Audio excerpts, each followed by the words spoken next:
हरे कृष्णा। ओम अज्ञानतिमिरन्धस्य ज्ञानाञ्जनशलाकया चक्षुरुन्मिलितं येन तस्मै श्रीगुरवे नमः। श्रीचैतन्यमनोभीष्टं स्थापितं येन भूतले स्वयं रूप कदा मह्यं ददाति स्वपदान्तिकम्। वन्देऽहं श्रीगुरु श्रीयुतापदकमलं श्रीगुरुन् वैष्णवांश्च श्रीरूपं सागरजातां सहगणा रघुनाथान्वितं तं सजीवम् साद्वैतं सावधूतं परिजनसहितं कृष्णचैतन्यदेवं श्रीराधा कृष्णपादान् सगणा ललिता श्रीविशाखान्वितांश्च नमो विष्णुपादाय कृष्णपृष्ठाय भूतले श्रीमते भक्तिवेदान्त स्वामी नाम। नमस्ते सारस्वते देवे गौरवाणी प्रचारिणे निर्विशेष शून्यवादी पाश्चात्य देश तारिणे। जय श्री कृष्ण चैतन्य प्रभु नित्यानंद श्री अद्वैत गदाधर शिवासादि गौर भक्तवृंद। हरे कृष्णा कृष्णा कृष्णा हरे हरे हरे राम राम राम हरे हरे। तो अभी श्री कृष्ण जन्माष्टमी निकट आ रही है और हम सभी तैयारी कर रहे हैं भगवान का जन्मदिन मनाने के लिए। और ऐसा हम सालों साल मनाते मनाते आ रहे हैं और भी बहुत सारे डिवोटीज काफी साल भक्ति कर रहे हैं। तो श्री कृष्ण का जन्म जो हमारे जीवन में कैसे होगा वो हमारे लिए इम्पोर्टेंट है। भगवान का जन्म जो है या भगवान का जन्म लीला जो है वो नित्य है। तो कभी वो इस पृथ्वी पे होता है या कहीं और भूमि में या कहीं और यूनिवर्सेस में, ऐसे कई सारे ब्रह्मांड है वहां पे वो होता रहता है। लेकिन हमारे लिए ये महत्वपूर्ण है कि भगवान हमारे जीवन में या हमारे हृदय में कब जन्म लेंगे। तो इसके लिए आचार्य बताते हैं कि थोड़े कंडीशंस हैं, क्योंकि भगवान का हमारे जीवन में आना ये कोई साधारण घटना नहीं है। तो कंडीशन क्या है? स्वयं भगवान की लीला से हमको समझ में आता है कि भगवान जब जन्म लेने से पहले, पूर्व, वसुदेव और देवकी के घर में जन्म लेने से पहले उनके जो 6 पुत्र है ना, उनका वध हुआ कंस के हाथों। तो हम देखते हैं कि माता पिता के लिए सबसे दुखद घटना है और बहुत ही इंटेंस ये है, मतलब एक्सपीरियंस है। लेकिन उन्होंने टॉलरेट किया, बहुत तपस्या किया कि उनके बच्चों को जाके कंस को दिए। लेकिन ये कंस के जो उन्होंने जो बच्चों को दिया वो एक तरह से देखा जाए तो ये 6 हमारे जो रिपु है, हमारे जो काम क्रोध मद लोभ मोह मत्सर, इनका जो वध होना वो है, प्रतीक होता है। तो जब तक हमारे हृदय से ये 6 चीजें जाएंगे नहीं, तब तक भगवान का हमारे हृदय में जन्म नहीं होगा। तो इसलिए बहुत महत्वपूर्ण है कि हम हमारा हृदय से ये 6 चीजों को निकालें। अभी प्रश्न आता है कि फिर ये निकलेगा कैसे? हम्म, ये हमारे 6 ऋतु है, वो हम कैसे निकालेंगे? क्योंकि हमारे हाथ में नहीं है ये कोई ये 6 चीजों को हम जो जूझ रहे हैं इतने हमारे जीवन में, ये हमारे हाथ में नहीं है कि हम इनको निकालें। तो स्पेशली ये कैसे होता है? ऐसा बोलते हैं कि देवकी माता जो है वो कंस के भय में जी रही थी। बहुत डरती थी कंस को, क्योंकि कंस उनके पुत्रों का हत्यारा था। तो ये जो भय है देवकी माता का कंस के प्रति, ये ऐसा है भय जो भव सागर से भय हो, या मटेरियल एग्जिस्टेंस, भौतिक जगत में रहने का भय। तो कंस जो है वो मटेरियल एग्जिस्टेंस का प्रतीक है। और देवकी माता ये साधक, एक साधक है। और ये जो 6 बच्चे हैं वो 6 रिपु है, षड रिपु। तो जब तक साधक को भव बंधन से डर नहीं लगेगा तब तक हम अपने भक्ति में ज्यादा तीव्र नहीं होंगे। तो ये बहुत इंपॉर्टेंट है कि हम लोग समझे कि हम लोग कौन सी परिस्थिति में है।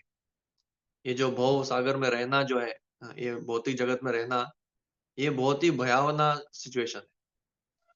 तो श्रील प्रभुपाद हमेशा बोलते थे कि हमारे जो शिष्य है उनसे एक ही बहुत बड़ा कंप्लेन है मेरा, कि वो माया से डरते नहीं है। मतलब it don't have sufficient fear of maya.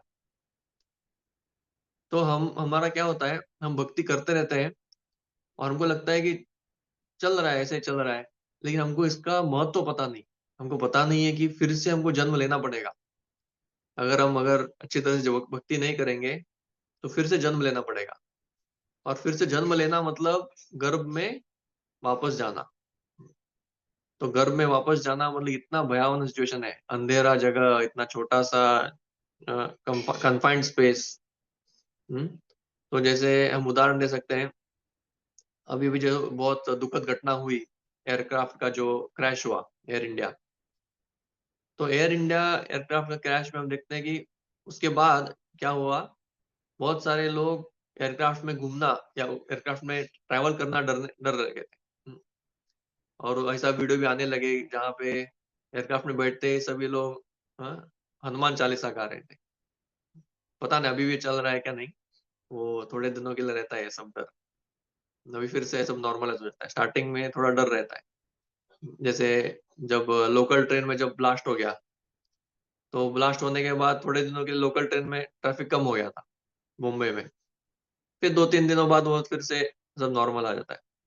तो उसी तरह से जब हम भी मृत्यु देखते हैं या कुछ एक्सीडेंट देखते हैं, कुछ देखते हैं, तो हमारे हृदय में एक तरह से डर आ जाता है कि हाँ, अरे! इतना ये भौतिक दुनिया इतना कष्टदायक है, इतना मुश्किल है इधर जीना, तो मुझे इधर से निकलना चाहिए जल्दी। लेकिन ये जो एक्सपीरियंस है, ये ज़्यादा दिन टिकता नहीं है हमारे हृदय में। और बहुत बार जैसे ही इंद्र तृप्ति शुरू हो जाता है, तो फिर से हमको लगता है कि हाँ, हम अच्छे जगह में हैं। इधर क्या मुश्किल है?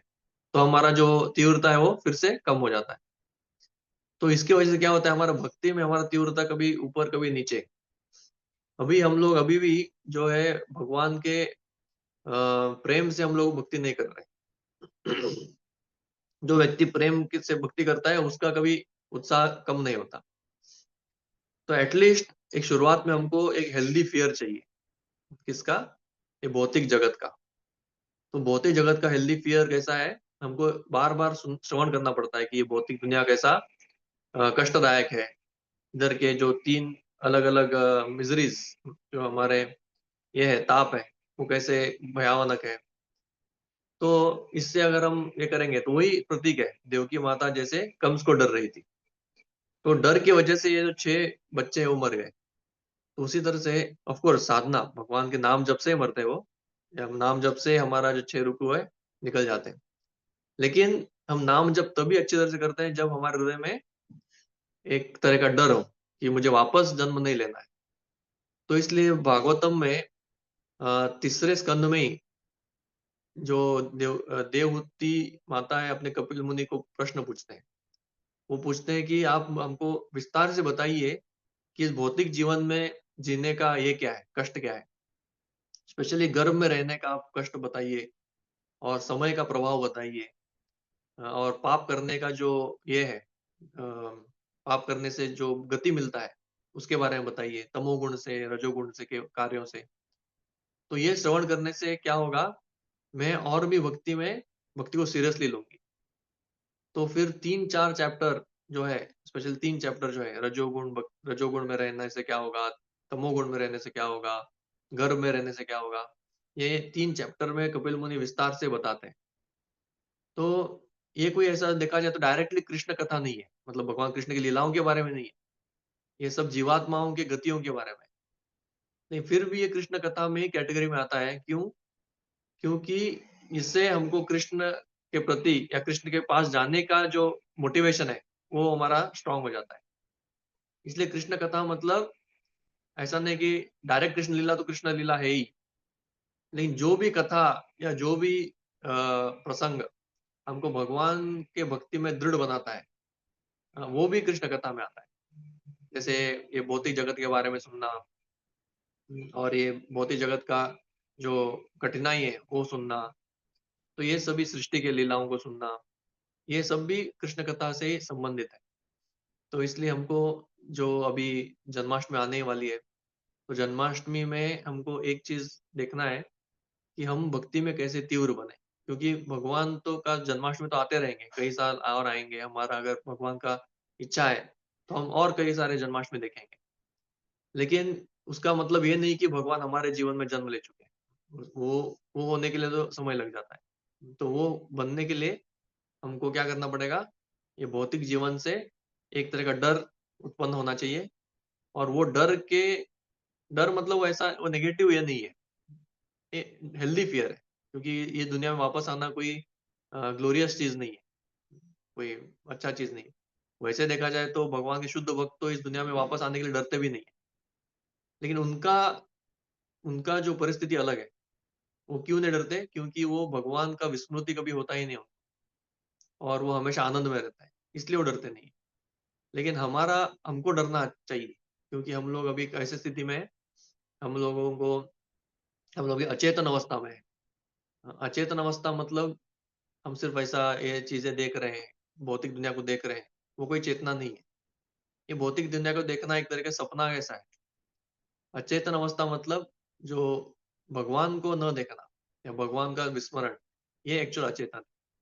तो हम भगवान से प्रार्थना करना चाहिए कि जन्माष्टमी आते ही या जन्माष्टमी से पहले से हम लोग भगवान को प्रार्थना करना चाहिए कि हमको उनका स्मरण हो और हमेशा भगवान हमारे चित्त में रहे और हम ये भौतिक दुनिया से बचने के लिए उनका तीव्र भक्ति करके इधर से निकल जाए। तो बहुत-बहुत धन्यवाद। हरे कृष्णा।